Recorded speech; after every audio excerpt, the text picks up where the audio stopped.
All right, Alex, not the best performance from West Indies in that first test. A massive defeat, five consecutive test losses in New Zealand now. What did you make of it? Boy, it was tough. New Zealand's biggest ever test win against the West Indies. It was hard to watch, of course. But you know, you look at that test match and really it's the same thing. It's the same thing we've been struggling with for years, which is our batting is not good enough, and especially the top order, those top four batsmen. Craig Brathwaite, John Campbell, Darren Bravo, Shamar Brooks. Those four men need to give us more runs. The first innings combined, they scored 57 runs. The second innings combined, they scored 26 runs.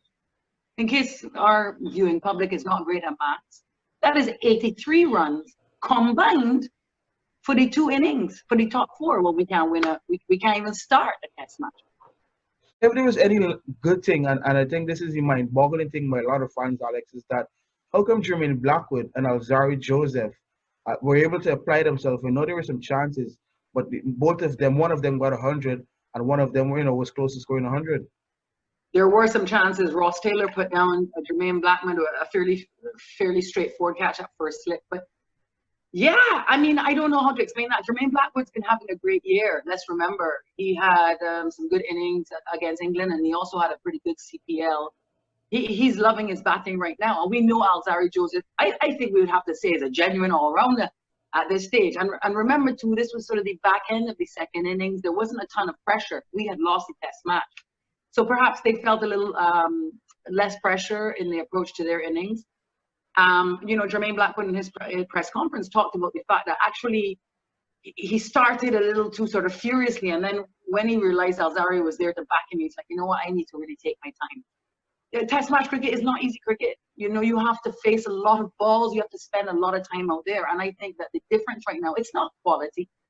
We have quality batsmen. We know that they can play cricket and they have good technique. And, all of these guys now, at least 30 test matches in. I mean, these guys have a fair amount of experience behind them. The issue is discipline. It's discipline and it's difficult, right? I mean, when we watch New Zealand in the field, every ball counts. Every ball that they're facing, every ball they bowl, every ball they field, every ball they catch. They place a premium on it. And I think we're still a little too casual. Don't leave alone enough balls. I was pleased with the time in the middle, especially in the first innings. The top order, they spent a lot of time out there, couldn't get many runs on the board. But, I don't know if this speaks to something bigger too, because people should be challenging their men for the top spots on the West Indies team. Some of the guys who I think on numbers in the Caribbean region and the tournament would merit this place because, they would have done well.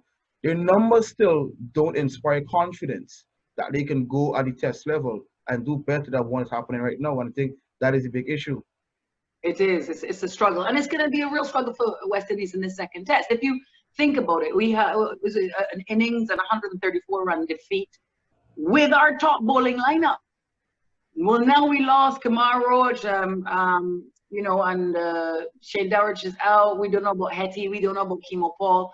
Now the batsmen really have to do their jobs because if the beating was so bad with our most experienced bowlers in the lineup, now that we have lost them for the second test, here's the opportunity for the batsmen to get in the middle and show us what they're worth.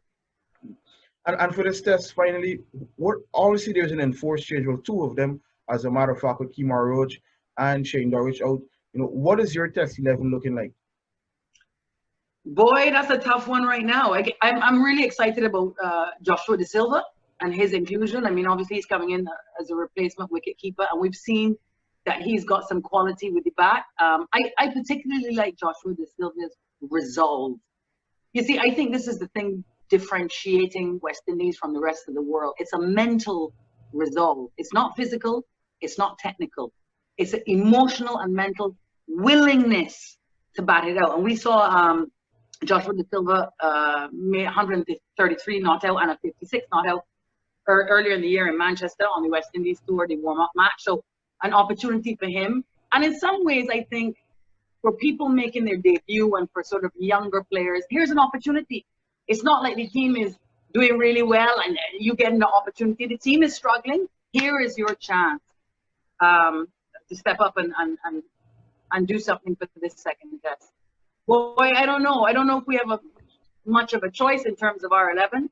We gotta use who's fit at this stage with 4 men out potentially, and see what we can do. I don't expect, of course, a victory in this second test, but I think that all that West Indian fans and cricket fans can expect around the world is a better batting performance from this side.